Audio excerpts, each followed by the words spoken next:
नमस्कार, टीवी 9 भारतवर्ष पर आप सभी का स्वागत है। आपके साथ मैं हूं प्रतिमा मिश्रा। रूस यूक्रेन वॉर का हर एक अपडेट सबसे पहले आप तक पहुंचाने के लिए अपने खास कार्यक्रम में देखिए आज हम क्या लेकर आए हैं। बात होगी उस चक्रव्यूह की जो एक दूसरे के खिलाफ ये सभी रच रहे हैं। बात होगी क्रीमिया की जिसको लेकर चक्रव्यूह तैयार कर लिया गया है, लेकिन इस पे कौन फंसेगा सबसे बड़ा सवाल है। इस पर विशेष तौर पर बात होगी, खास मेहमान भी हमारे साथ जुड़ेंगे। लेकिन खबरों में सबसे पहले बात कर लेते हैं इस वक्त की सबसे बड़ी खबर की। यूक्रेन का रूसी सैनिकों पर विध्वंसक प्रहार हुआ है, ये बड़ी खबर है। यूक्रेनी टैंक ने रूसी सैनिकों पर गोले बरसाए हैं। ट्रेंच में छिपे सैनिकों पर बेहद करीब से निशाना साधा गया है। यूक्रेनी टैंक ने रूस की कई ट्रेंच तबाह कर दी है। हमले में रूस के 15 से ज्यादा जवान मारे जाने का दावा किया जा रहा है।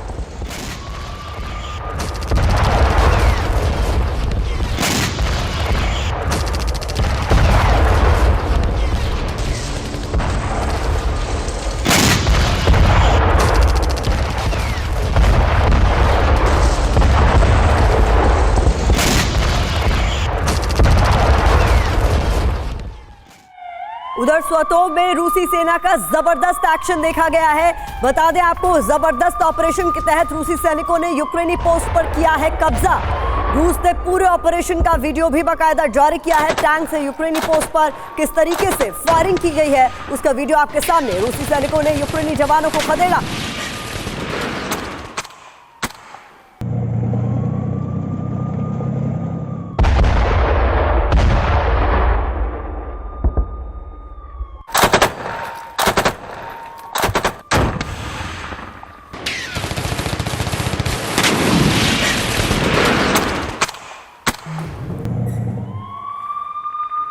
एक और वॉर ब्रेकिंग, बाखमुत में वैगनर ग्रुप का बड़ा हमला देखा गया है। रिहायशी इमारतों पर यहां हमले की तस्वीरें सामने आई है। इमारतों में यूक्रेनी सैनिकों के छिपे होने की खबर मिली। रूसी ने हमले का ड्रोन वीडियो जारी किया है। रशिया ने बाकायदा हमले का ड्रोन वीडियो जारी किया है। ये तस्वीरें आपके सामने।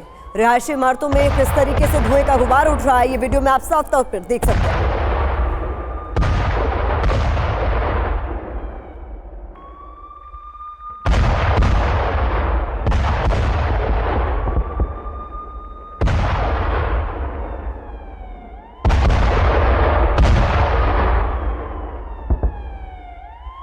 अब ये तीनों तस्वीरों के साथ इनसे जुड़ी हुई बड़ी खबर एक बार फिर से आपके सामने। यूक्रेनी टैंक ने रूसी सैनिकों को किस तरीके से नुकसान पहुंचाया उसकी तस्वीर आपके सामने। रूस ने पूरे ऑपरेशन का वीडियो जारी किया है जहां पर जबरदस्त फायरिंग की गई है। टैंक से यूक्रेनी पोस्ट पर जबरदस्त फायरिंग का दूसरा वीडियो आपके सामने और फिर तीसरी तस्वीर आपके सामने जहां पर रिहायशी इमारतों पर किस तरीके से की गई फायरिंग आप देख सकते हैं।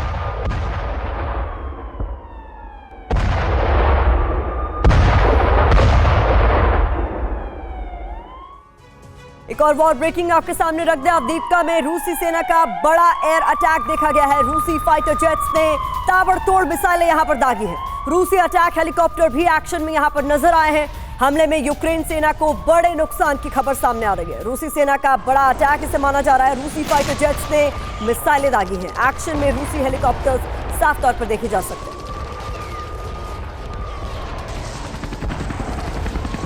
तो ये तस्वीरें आप देख रहे हैं अवदीपका से सामने आई है जहां पर रशिया के ये हेलीकॉप्टर किस तरीके से एक्शन में नजर आए हैं।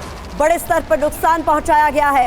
किस तरीके से यहां हमला किया गया है ये आप देख रहे हैं। मिसाइलों से जबरदस्त हमला किया गया है। फाइटर जेट्स ने मिसाइलें दागी गई हैं और हेलीकॉप्टर का इस्तेमाल करते हुए ताबड़तोड़ हमले।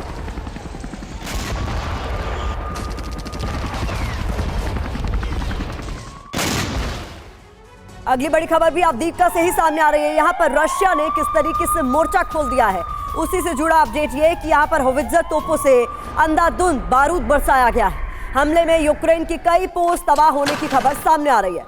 ये तस्वीरें आप जो देख रहे हैं ये भी अवदीपका से ही सामने आई है। यहां होवित्जर से किस तरीके से हमला किया गया उसका वीडियो आपके सामने है। यूक्रेन की कई पोस्ट इसमें तबाह हो गई।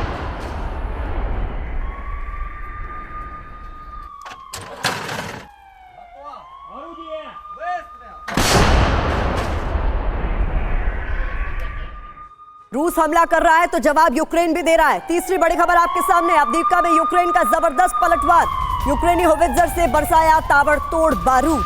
रूसी हथियार डिपो को किस तरीके से टारगेट किया गया है ये आप देख सकते हैं। हमले में रूस के कई हथियार डिपो तबाह होने की खबर भी सामने आ रही है।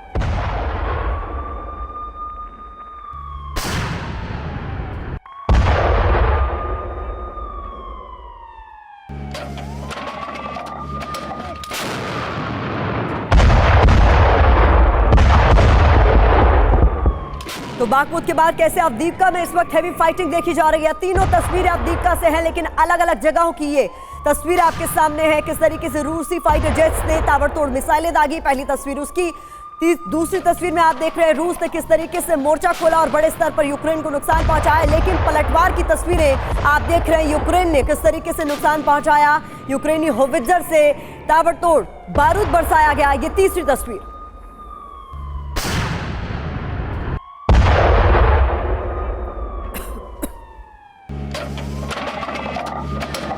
बड़ी खबर डॉनबास के पास से आ रही है। यहां पर यूक्रेन ने रूसी टैंक को तबाह किया है। Javelin anti tank guided missile से हमला हुआ है। यहां पर रूसी टैंक में हुआ है जबरदस्त धमाका। धू धू कर जलता दिखा रूसी टैंक।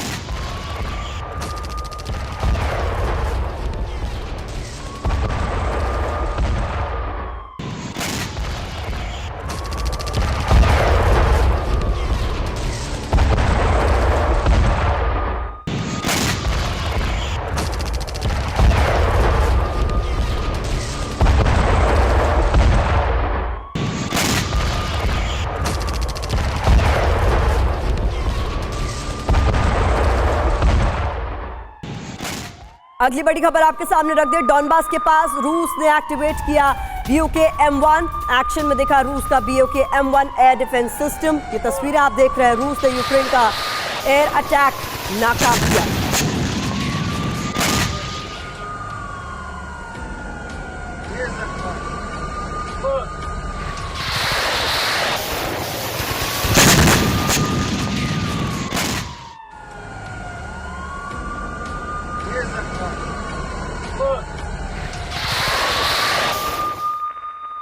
यूक्रेनी ठिकानों पर रूस की ओर से किस तरीके से बारूदी बारिश हो रही है, उसी से जुड़ी अगली बड़ी खबर। रूसी ग्रैड MLRS से बरसाया गया बारूद। तस्वीर आपके सामने है। हमले में यूक्रेन को बड़े नुकसान की खबर भी सामने आ रही है।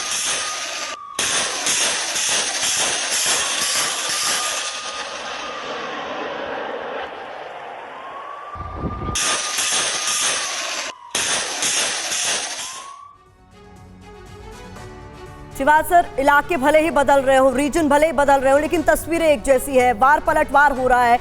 यूक्रेन के जो तमाम इलाके जहां पर लगातार एडवांस करने की कोशिश रशिया की तरफ से की जा रही है, यूक्रेन वहां से पीछे हटने को तैयार नहीं। यानी हम कहीं पर भी अब पीस टॉक्स जैसी शक्ल सूरत नहीं देख रहे हैं, बस डेविस्टेशन। हाँ बिल्कुल प्रतिमा, देखो सच्चाई यह है कि सबने ये सोचा था कि जो शी जिनपिंग अभी मॉस्को और गए थे और पुतिन से मिले थे, तो दो बातें हो सकती थी। एक तो कहीं ना कहीं ये बात थी कि वो हथियारों के बारे में बात करेगा, रूस क्योंकि उसको हथियार चाहिए अगर उसने एक स्प्रिंग ऑफेंसिव करना है। और अभी तक चीन खुल के नहीं आया रूस की हेल्प करने, क्योंकि चीन एक चालाक देश है। उसको मालूम है उसका $3 ट्रिलियन का ट्रेड है यूरोपियन यूनियन और अमेरिका से। अगर वो हथियार देता है तो उसके ऊपर इकोनॉमिक सैंक्शन लग सकती है। मगर यह भी था कि वो 12 पॉइंट पीस प्लान लेके गए थे कि कहीं ना कहीं उस पर कुछ बात होगी, मगर ऐसा नहीं लगता। ऐसा लगता है उनके जाने के बाद दोबारा लड़ाई बड़ी जोरों से पकड़ी गई है। और ऐसा लगता है कि रूस ने अब मन बना लिया अपना स्प्रिंग ऑफेंसिव का, जो कि करीब अप्रैल के लास्ट वीक के करीब जाएगा, जब जमीन सख्त हो जाएगी, टैंक चल पाएंगे। और इसी तरीके से यूक्रेन जो है वो भी बहुत ज्यादा अच्छा लड़ रहा है, स्पेशली डॉनबास के इलाके में। बाख्मुट जो है वो इतनी लड़ाई चल चुकी है, पर वेस्टर्न पोर्शन बाख्मुट अभी भी यूक्रेन के पास है। यूक्रेन को अभी और हथियार मिले नेटो से। यूक्रेन को स्लोवाकिया ने 4 MiG-29 दे दिए हैं और पोलैंड भी 13 देगा। तो ऐसे में ऐसा लगता है जिस प्रकार से अब हथियार मिले यूक्रेन को, ये मिले चैलेंजर 2 जो टैंक हैं यूके के, उसके बाद लेपर्ड 2 जर्मनी के, इब्राहिम M अमेरिका के, और इसी प्रकार एयरक्राफ्ट, ये लगता है लड़ाई लंबी खिंचेगी और ये जोरों से इसकी इंटेंसिटी बढ़ेगी आने वाले दिनों में, क्योंकि ऐसा लगता है कि रूस ने अब मन बना लिया है कि वो एक स्प्रिंग ऑफेंसिव करेगा। और इसी प्रकार यूक्रेन ने भी अपना मन बना लिया है कि वो डट के मुकाबला करेगा। और जिस प्रकार से अब डॉनबास के इलाके में लड़ाई चली हुई है और जिस प्रकार बहुत इंपॉर्टेंट बात आपने कही, और इस पर मैं आगे रिएक्शन चाहूंगी कि न्यूट्रल किसी कंट्री को आगे नहीं आना चाहिए क्या जब बात पीस टॉक की होती है, जब क्योंकि ना चाइना की बात किसी को कबूल होती है, ना जेलेंस्की की कही हुई बात किसी को कबूल होती है, क्योंकि हिडन एजेंडा सबके हैं यहाँ पर। इस पर आगे बात करेंगे। क्रीमिया के बेहद नजदीक पहुंचे ब्रिटेन के फाइटर प्लेन, ये बड़ी खबर है। ब्लैक सी में यूके के सर्विलांस ड्रोन ने भी लगाए चक्कर। अमेरिका के टोही विमान भी ब्लैक सी में मौजूद हैं। तो ऐसे में टेंशन लगातार एस्केलेट होती हुई, ये इस वक्त की बड़ी खबर आपको बता दें। ब्लैक सी में यूके के सर्विलांस ड्रोन ने भी लगाया चक्कर। अमेरिका के टोही विमान भी ब्लैक सी में मौजूद। बता दें आपको, क्रीमिया वो जगह है जो तीसरे विश्व युद्ध का एपिसेंटर बनने जा रहा है। रूस के इस इलाके पर यूक्रेन ने दोबारा कब्जे की कसम खा ली है। सेवेस्तोपोल में यूक्रेनी फोर्स ने ड्रोन स्ट्राइक की। यूक्रेन की यही वो दुस्साहस है जिसकी वजह से पुतिन किसी भी वक्त एटम बम फोड़ सकते हैं। अगर जेलेंस्की सेना ने क्रीमिया पर आक्रमण किया तो रूस क्या करेगा, मॉस्को की तैयारी क्या है, इसको समझने के लिए ये देखिए रिपोर्ट।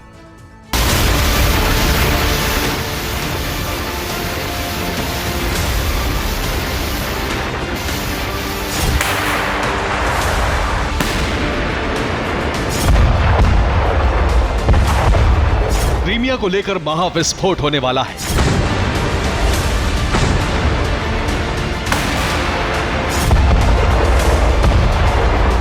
रूस का क्रीमिया महायुद्ध की वजह बनने जा रहा है।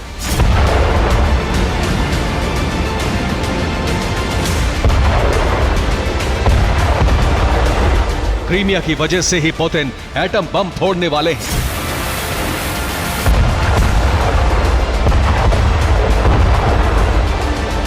क्रीमिया वॉर का एपी सेंटर बन चुका है।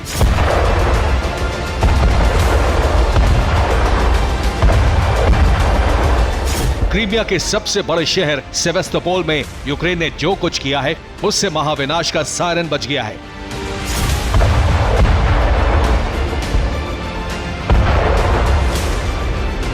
ये पोर्ट सिटी सेवेस्तोपोल में यूक्रेन के हमले की तस्वीर है। यूक्रेन ने सेवेस्तोपोल को ड्रोन हमले से दहलाने की कोशिश की, लेकिन रूस ने उसके हमले को नाकाम कर दिया।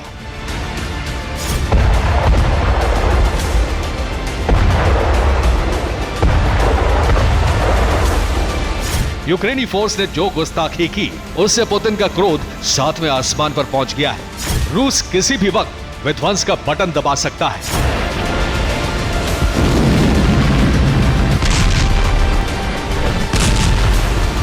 जेलेंस्की सेना सेवेस्तोपोल को हिट करना चाहती है और हाल फिलहाल में उसकी सेना ने कई ड्रोन अटैक की कोशिश भी की है। सवाल यही है कि आखिर यूक्रेन सेवेस्तोपोल पर बार बार हमला क्यों कर रहा है? जेलेंस्की और उनकी आर्मी का प्लान क्या है? डिफेंस एक्सपर्ट्स का दावा है कि असल में यूक्रेन सेवेस्तोपोल को टारगेट कर क्रीमिया अटैक का दरवाजा खोल रहा है।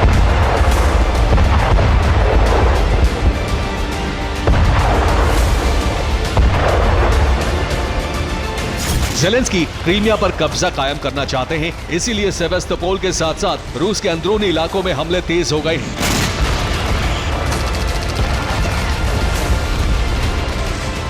बाईस मार्च को यूक्रेन ने रूस की ब्रांस्क में भी हमला किया था। पश्चिमी देशों के हथियार मिलते ही यूक्रेन ऑपरेशन क्रीमिया को लॉन्च कर देगा। क्रीमिया पर प्रहार करने के लिए यूक्रेन न सिर्फ नेटो के हथियारों का इंतजार कर रहा है, बल्कि खुद भी हथियारों का जखीरा बनाने में जुटा है।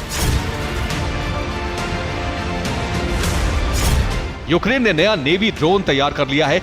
माना जा रहा है कि यूक्रेनी नेवी इसी ड्रोन से क्रीमिया पर अटैक करने वाली है।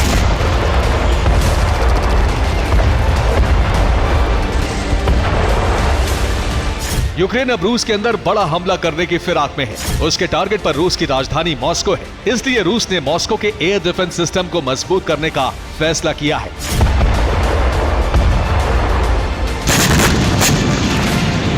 रूस का यही वो कदम है जो ऐलान कर रहा है कि पुतिन जल्द ही बहुत बड़ा विस्फोट करने वाले हैं।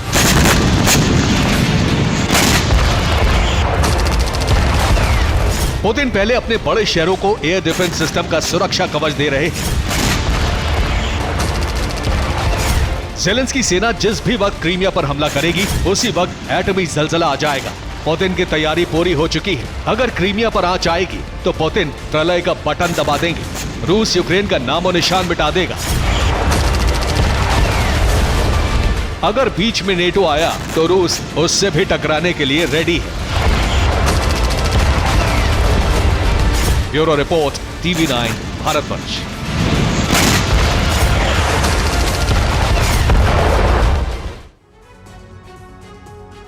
क्रीमिया पुतिन के लिए क्या मायने रखता है, ये हम सब जानते हैं। क्रीमिया को लेकर रूस की यूक्रेन को सीधी चेतावनी भी सामने आ गई है। इस वक्त की बड़ी खबर आपके सामने रख दे।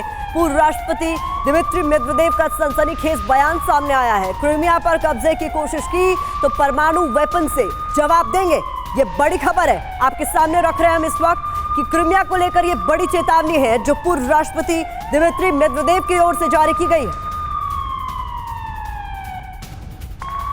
तो अगर क्रीमिया पर हमला किया गया तो किस तरीके से देगा रशिया जवाब, इसको लेकर क्या कुछ महत्वपूर्ण बातें कही गई है। सबसे पहले इंफॉर्मेशन वॉल से समझिए, क्रीमिया पर अगर हमला हुआ और ये क्या किसकी ओर से कहा गया, दिमित्री मेदवेदेव रूस के पूर्व राष्ट्रपति की तरफ से कहा गया है, तो मतलब परमाणु युद्ध। वजह क्या, रूस की सीधी चेतावनी और क्रीमिया पर कब्जे की कोशिश की तो परमाणु हमले से जवाब देंगे। और ये समझिए कब्जे शब्द का इस्तेमाल हुआ है, पहले हमले शब्द का इस्तेमाल किया जाता था, यानी ये मानकर चल रहे हैं कि कब्जे की कोशिश की जाएगी।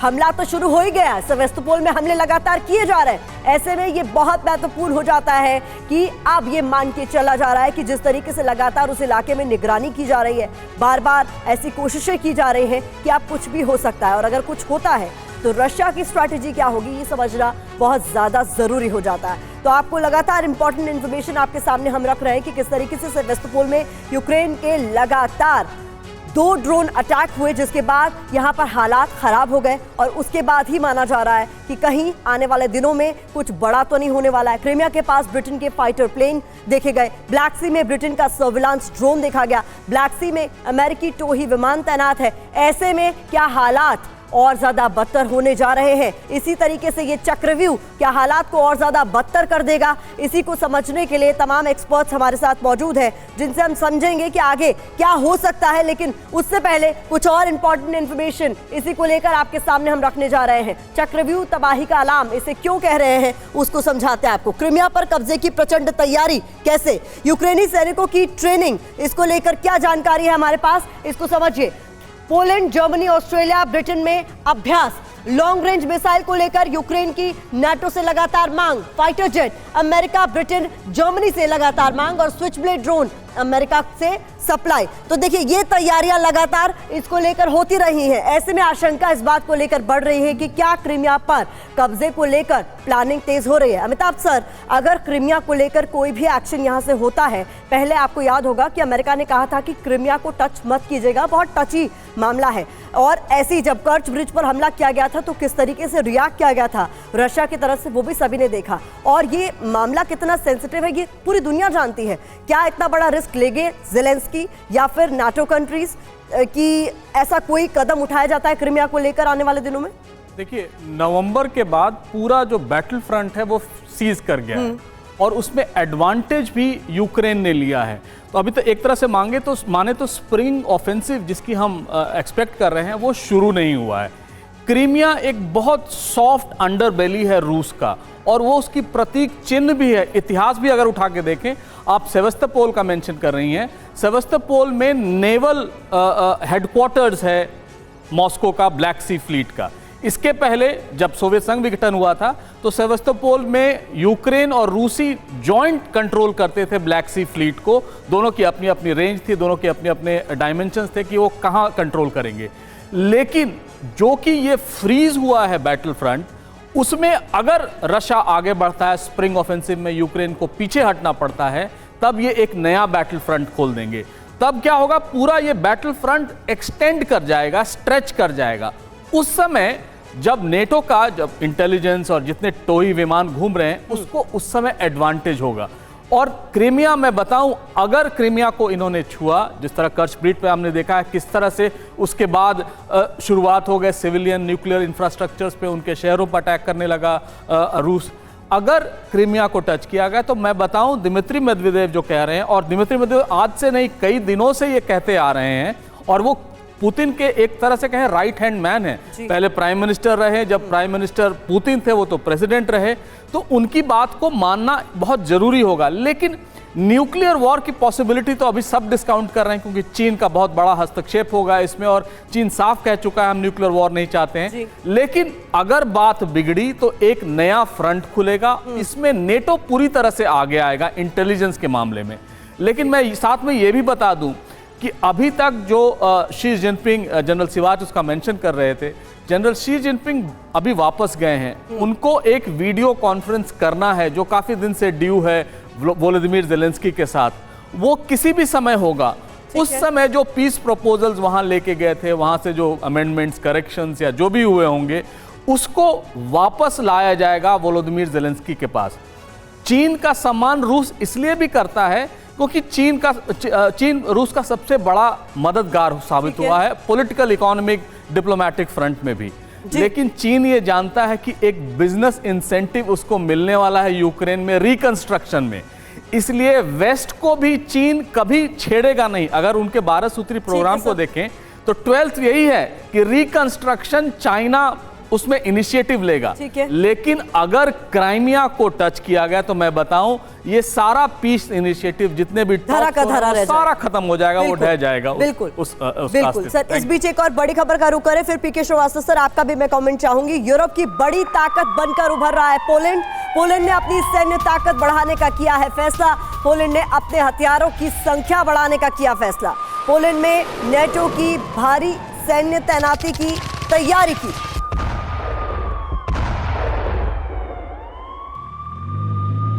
श्रीवास्तव सर, जो बात हम कर रहे थे उसी पर पहले मैं आपका कमेंट चाहूंगी। क्या क्रीमिया पर हमले का या कब्जे का अभी कोई भी कोशिश अफोर्ड कर सकते हैं? क्योंकि कर्च ब्रिज पर जिस तरीके से हमला किया था उसके बाद 80 से ज्यादा मिसाइलें दागी गई थी, और उसके बाद अमेरिका ने भी साफ कह दिया था कि ऐसी कोई कोशिश कीजिएगा मत, क्योंकि वो रशिया के लिए कितना इंपॉर्टेंट है ये पुतिन ने आपको समझा दिया था उसके तुरंत बाद।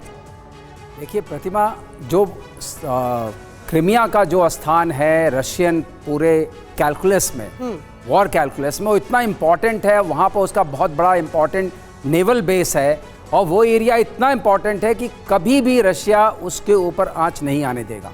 तो जिसे कहते हैं एस्केलेशन, एक डिफरेंट क्वांटम जंप होगा एस्केलेशन में। ऑलरेडी आप देख रही हैं स्प्रिंग ऑफेंसिव की बात चल रही है, और ये भी आप देख रही हैं कि अब जो वॉर चल रहा है ये एयर में भी कन्वर्ट हो चुका है। अभी ड्रोन से है, फाइटर जेट्स जो हैं थोड़े कम कॉम्बैट एयरक्राफ्ट लग रहे हैं, लेकिन लग रहे हैं। और पुतिन अपनी तरफ जो रशिया में तैयारी हो रही है एयर डिफेंस नेटवर्क की, वो भी एक संकेत देता है कि शायद अब एयर ऑफेंसिव और नेवल ऑफेंसिव दोनों ऑफेंसिव की शुरुआत होने वाली है। आपने देखा था कि जब उन्होंने जो अमेरिकन ड्रोन था जिसको वो कह रहे थे इंटरनेशनल वाटर्स में है, लेकिन मैं आपको यहाँ एक चीज़ बता दूँ, इसकी चर्चा बहुत कम हुई कि वो इंटरनेशनल वाटर्स में था, लेकिन ADIZ में था। एयर डिफेंस जोन जो होता है किसी कंट्री का, वो रशिया के ADIZ में था। अगर वहाँ वो आप जाते हैं तो आपको रशियन अथॉरिटीज़ को इन्फॉर्म करना चाहिए। तो उस सेंस में रशिया वहाँ पर उतना गलत नहीं था, इसीलिए इस बात को सॉफ्ट प्ले किया, आपने देखा होगा US ने। तो अभी जो इंटेलिजेंस कलेक्शन हो रही है उससे ही संकेत मिलता है कि क्रीमिया के ऊपर कुछ बड़ा घमासान होने वाला है। ठीक है। लेकिन ये जरूर होगा, अगर क्रीमिया पर घमासान हुआ तो आप देखिएगा इसका पूरा वातावरण जो युद्ध का है बहुत खतरनाक मोड़ लेगा। लेकिन मैं ये मान के चलता हूं कि अभी वो नहीं पहुंचे स्थिति और जहां न्यूक्लियर बटन दबाने की जरूरत पड़े। लेकिन सीधी वार्निंग अगर दिमित्री दे रहे हैं ये कहते हुए कि अगर क्रीमिया पर किसी भी तरीके की गलत कोशिश आप करते हैं तो आप मान के चलिए न्यूक्लियर वॉर, तो मतलब इसको सीरियस लेने की जरूरत है क्या? एक चीज और जोड़ना चाहूंगा प्रतिमा जी, कि ये जोड़ना चाहूंगा कि अभी जो अमेरिका है वहां पर भी वेयर डाउन शुरू हो गया है। वहां के जो एक्सपर्ट्स हैं उन्होंने ये बात करनी शुरू की है कि why are we involve there. आपने अफगानिस्तान में भी देखा होगा, जब ये प्रेशर पड़ा अमेरिकन अथॉरिटीज पर तो अफगानिस्तान से विड्रॉ कर गए। तो ये प्रेशर पड़ना यूरोप की तरफ से भी शुरू हो गया है, अमेरिका की तरफ से शुरू हो गया है। तो अब मुझे ये लगता है आएंगे सर, लेकिन इस बीच एक और बड़ी खबर का रुख करते हैं क्योंकि इस पर भी चर्चा करना बहुत जरूरी है। रूस की पनडुब्बी से अमेरिका तक हड़कंप मच गया है। नॉर्वे के पास दरअसल नॉर्थ सी में रूसी पनडुब्बी तैनात हुई है। नॉर्वे से यूरोप को अमेरिका से काटने का प्लान है। नॉर्थ सी में यूरोप से अमेरिका तक बिछी है संचार केबल। नॉर्थ सी पाइपलाइन से यूरोप की गैस रोकने का प्लान है। तो एक और चक्रव्यूह है जो रूस की ओर से रचा गया है, जिसमें अमेरिका और यूरोप को घेरने की तैयारी है। तो ये क्या है चक्रव्यूह जिसको पुतिन तैयार कर रहे हैं, इसको समझाते हैं जल्दी से बिग वॉल पर, फिर एक्सपर्ट्स की राय इस पर जरूर लेंगे। तो यूरोप और अमेरिका को घेरने की क्या है रणनीति? यूरोप अमेरिका का कनेक्शन काटेंगे पुतिन, खबर क्या है समझिए इसको। नॉर्वे में रूस की न्यूक्लियर सबमरीन तैनात की गई है। ये जो वीडियो आपके सामने हम रख रहे हैं, पहले इसको आप देखिए। ये वो पनडुब्बी है जिसकी तैनाती की गई है। ये वीडियो नॉर्वे की ओर से जारी किया गया है। और खबर क्या आई हम आपको बता रहे हैं, नॉर्वे में रूस की न्यूक्लियर सबमरीन तैनात कर दी गई है। अमेरिका का कनेक्शन काटेंगे क्या पुतिन? ये बड़ा सवाल है। और ऐसे में टेंशन बढ़ती हुई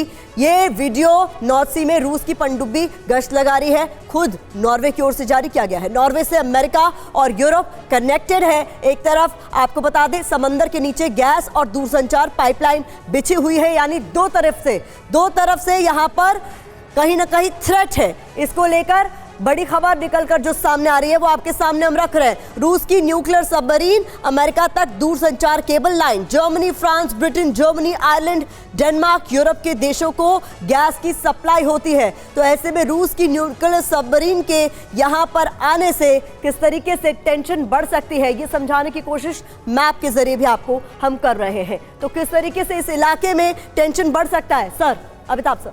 देखिए, ये पूरा रीजन जो आप अभी दिखा रहे थे उसमें टेंशन बढ़ने का सबसे बड़ा पॉसिबिलिटी जो है उसमें अगर आप रूस के हिसाब से भी अगर देखें तो रूस को सबसे बड़ा अभी घाटा क्या हुआ है, उसके जितने ऑयल पाइपलाइंस थे जो अंडर सी थे वो सारे बंद हो गए। और इसको बहुत डिप्लोमेटिकली किया गया है। ओवर लैंड जितने पाइपलाइंस थे उनको बंद नहीं किया गया है। तो रूस के लिए और खासकर जिस तरह का जो अंडर सी पाइपलाइन था उसको सबोटाज किया गया, उसमें एक रूस को एडवांटेज मिला है। और यूक्रेन के लोग, माना जा रहा है कि यूक्रेन के लोग ऐसा ने किया है या एक उसके ग्रुप ने किया है। लेकिन इसकी पॉलिटिक्स के बिहाइंड अगर आप जाएंगे तो आप समझेंगे कि ये पूरा एनर्जी इंफ्रास्ट्रक्चर के बर्बाद होने के बाद अब एक नया फ्रंट खुलेगा और वो फ्रंट होगा एनर्जी पाइपलाइंस का फ्रंट। और उसमें रूस को एडवांटेज होगा क्योंकि रूस को अगर की इकोनॉमी को भी अगर देखें तो किसी तरह का कोई घाटा नहीं हुआ इस प्रॉब्लम में। सैंक्शंस को अगर लें, सैंक्शंस अगर उन पर पड़ा, उन पर से गैस और तेल खरीदना लोगों ने बंद किया तो उसके लिए नया मार्केट खुल गया। और पॉसिबिलिटी जो हुई उसमें अमेरिका को फायदा हुआ, पूरी तरह से गैस और एलएनजी का सप्लाई अमेरिका की तरफ से शुरू हो गया। तो ये पॉलिटिक्स जो है इकोनॉमी को पूरी तरह से रशिया के क्रिपल करना था, जिसमें वो सक्सेसफुल नहीं हुए। तो अब इस तरह से बढ़ते हुए और जिस तरह से टेंशन बढ़ रहा है ये इकोनॉमिक फ्रंट पे ज्यादा मूव करेगा।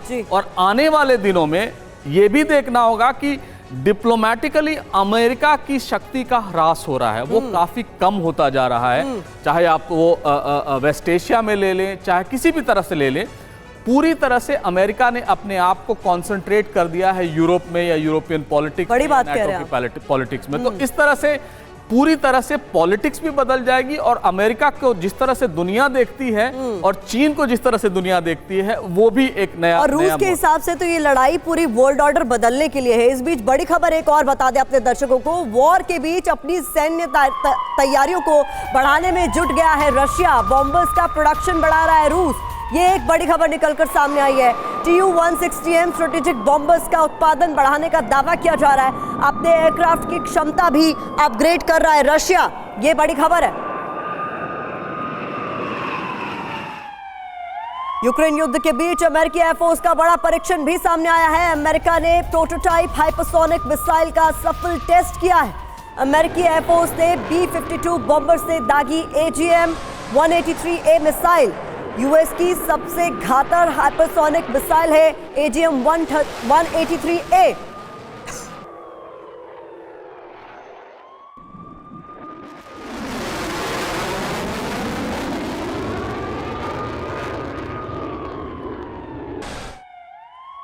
दुनिया की सबसे खतरनाक हाइपरसोनिक मिसाइल है AGM-183A। अमेरिका का दावा, रूस की किंजल और जिरकॉन से ज्यादा ताकतवर है ये। AGM-183A की रफ्तार 24,000 किलोमीटर प्रति घंटा होने का दावा किया जा रहा है।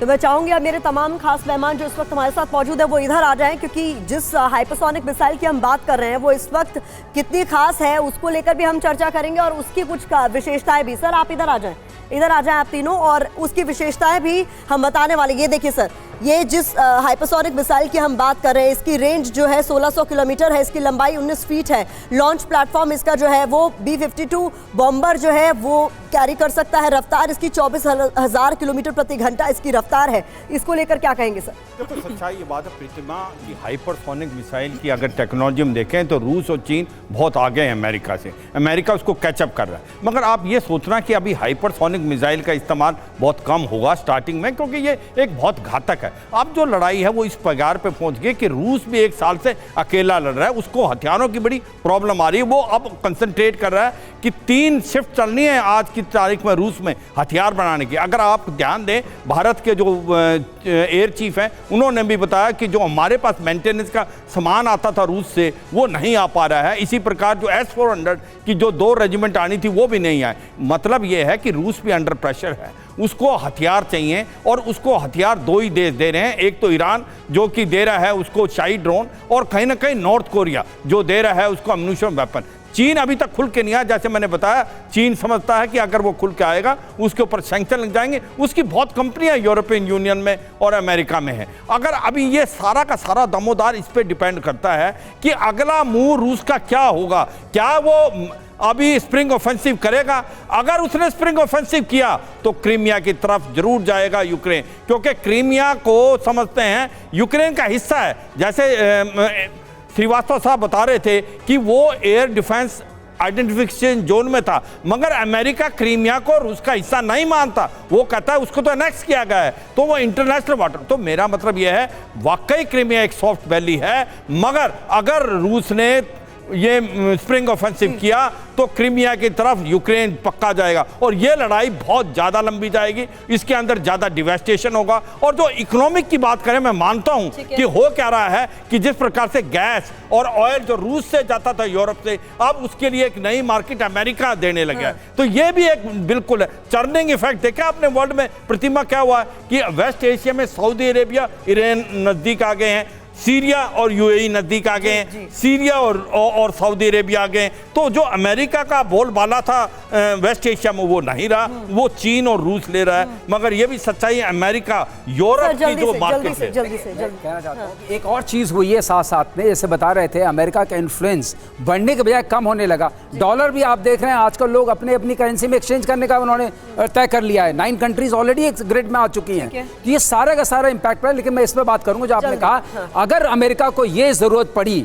कि वो अपना सैन्य परीक्षण करके दिखा रहे हैं कि हमारे पास पावरफुल वेपन्स हैं, ये अपने आप में साइड कमेंट्री है। क्योंकि अमेरिका तो एस्टैब्लिश सुपर पावर है, उसको दिखाने की क्या जरूरत पड़ी? नॉर्थ कोरिया दिखाता है तो अपनी जगह एक बात है, अमेरिका क्यों जरूरत पड़ी? इस पर चर्चा करने की बहुत जरूरत है। ठीक है, क्या ऐसी बात आई? ठीक है, उसका ना प्रतिमा सच्चाई ये है कि समय की कमी है। इस बीच एक बड़ी खबर पहले बता देते हैं। रूस चीन से निपटने के लिए यूएस की बड़ी तैयारी से जुड़ी खबर आ रही है।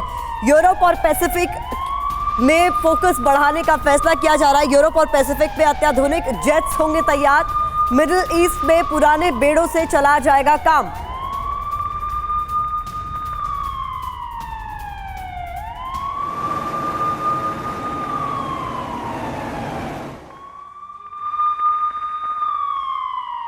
इधर सीरिया में ईरान अमेरिका के बीच टेंशन ऑल टाइम हाई है। ईरानी हमले के बाद अमेरिका का पलटवार सामने आया है। F-15 फाइटर जेट से ईरानी बेस पर एयर स्ट्राइक की गई। अमेरिकी हमले में ईरान के 11 सैनिकों के मारे जाने का दावा किया जा रहा है। पूर्वी सीरिया में 4 यूएस बेस पर ईरान ने किए थे 40 रॉकेट अटैक।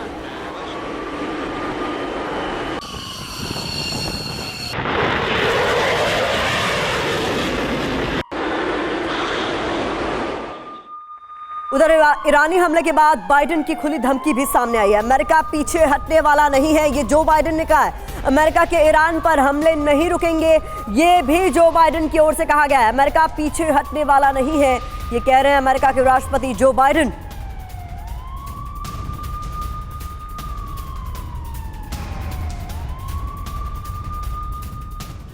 तो सीरिया में कैसे हो रहा है अमेरिका वर्सेस ईरान, क्या कुछ हुआ है, समझाने की कोशिश जल्दी से आपको करते हैं और फिर एक्सपर्ट्स का ओपिनियन बेस पर जानेंगे। देखिए, सीरिया में अमेरिका वर्सेस ईरान, सीरिया में यूएस एयरबेस पर हमले कर रहा है ईरान और किस तरीके से हालात यहाँ पर तनावपूर्ण हो गए उसको समझा रहे हैं। ईरान की धमकी, यूएस को जवाब देने की पूरी ताकत हम रखते हैं, ये कहा गया है। और इसके बाद यूएस ने F-15 से ईरानी बेस पर एयर स्ट्राइक की, बाइडेन का बयान, ईरान पर हमले नहीं रुकेंगे। तो कुछ इस तरीके से तनावपूर्ण स्थिति दोनों ही देशों के बीच इस वक्त बनी हुई है और ये इस वक्त बैटल ग्राउंड जो बना हुआ है वो है सीरिया। यहाँ पर वार पलटवार का दौर जारी है और दोनों ही झुकने को इस वक्त तैयार नजर नहीं आ रहे हैं। तो कुछ और इंपॉर्टेंट इंफॉर्मेशन आपके सामने जल्दी से हम रख रहे हैं ताकि आप समझ सकें कि हालात इस वक्त किस तरीके से बने हुए हैं। सीरिया में यूएस एयरबेस पर यूएस ने F-15 से ईरानी बेस पर हमले कर रहा, ईरान एयर स्ट्राइक की और इसके अलावा क्या इंपॉर्टेंट इंफॉर्मेशन है वो आपके सामने हम रख रहे हैं। ईरान को इतनी हिम्मत कहां से मिली? मॉस्को दौरे पर पुतिन जिनपिंग की रणनीति, ईरान को हर तरह की मदद से कर रहे हैं रूस और चीन, ईरान और सऊदी की दोस्ती करवाना रणनीति का हिस्सा है। तो ये कुछ इंपॉर्टेंट इंफॉर्मेशन है जो आपके सामने हमने रखी है। कुछ और जानकारी आपके सामने जल्दी से हम रख देते हैं ताकि इस पर कुछ अपने एक्सपर्ट से हम आगे बात कर ले। जिनपिंग का मॉस्को दौरा, बैकफुट पर बाइडेन। पहले रूस को चीन से हथियार सप्लाई के सबूत है, अब अभी तक हथियार सप्लाई के सबूत नहीं मिले। ये पूरा मामला क्या है ये मैं आपको बताऊंगी। चीन की बढ़ती ताकत से क्या घबरा गया अमेरिका? आपको याद होगा ये बाइडेन की तरफ से दरअसल कहा गया है कि ऐसे कोई सबूत नहीं मिले, लेकिन आपको याद होगा कि एक ड्रोन यूक्रेन में जाकर गिरा और उसके बाद चीन की तरफ से खुद कहा गया कि जी वो चाइनीज मैन्युफैक्चर ही ड्रोन है। तो सर ये क्या है? पहले कहा गया कि नहीं ये ऐसे कोई सबूत नहीं मिले हैं, लेकिन अमिताभ जी अब कहा जा रहा है कि नहीं कोई सबूत नहीं मिले, लेकिन चाइना की वो कंपनी जिसने ड्रोन मैन्युफैक्चर किया उसने तो कहा कि नहीं हमारा अपना ड्रोन है। तो किस बात का डर है? देखिए, सबसे इंपॉर्टेंट यहाँ पे समझना ये है कि सीरिया जो है वो पूरी तरह से वर्ल्ड पावर्स का लैब बन गया है। सीरिया में कौन कौन पावर्स ऑपरेट कर रहे हैं? ईरान, रशिया, टर्की, अमेरिका और इसके अलावा सीरियन गवर्नमेंट तो है उसके, और कई तरह के रिबेल हैं। जिस तरह से सीरिया में या वेस्ट एशिया में जो अलाइनमेंट, रीअलाइनमेंट ऑफ फोर्सेस हुआ है उसमें चाइना का महत्व बढ़ गया है और चाइना कभी नहीं चाहेगा कि ईरान अमेरिका पर दबाव अपना कम करे। और इसके साथ साथ एक बहुत बड़ा फैक्टर जो इस सारे एपिसोड में हम मिस कर रहे हैं वो इजराइल। जी, इजराइल की पूरी मिट्टी पलीद हो जाएगी अगर ये नए फोर्सेस, रीइमर्जिंग फोर्सेस हो जाएंगी तो इस तरह से चाइना सीरिया को या ईरान को मदद करने के लिए हमेशा आगे आता रहेगा और ये एक लैब बना रहेगा वेस्ट एशिया में पॉलिटिक्स को और अलाइनमेंट को चेंज करने। ठीक है सर, बहुत बहुत शुक्रिया आप तीनों मेहमानों का हमारे साथ इस चर्चा में शामिल होने के लिए।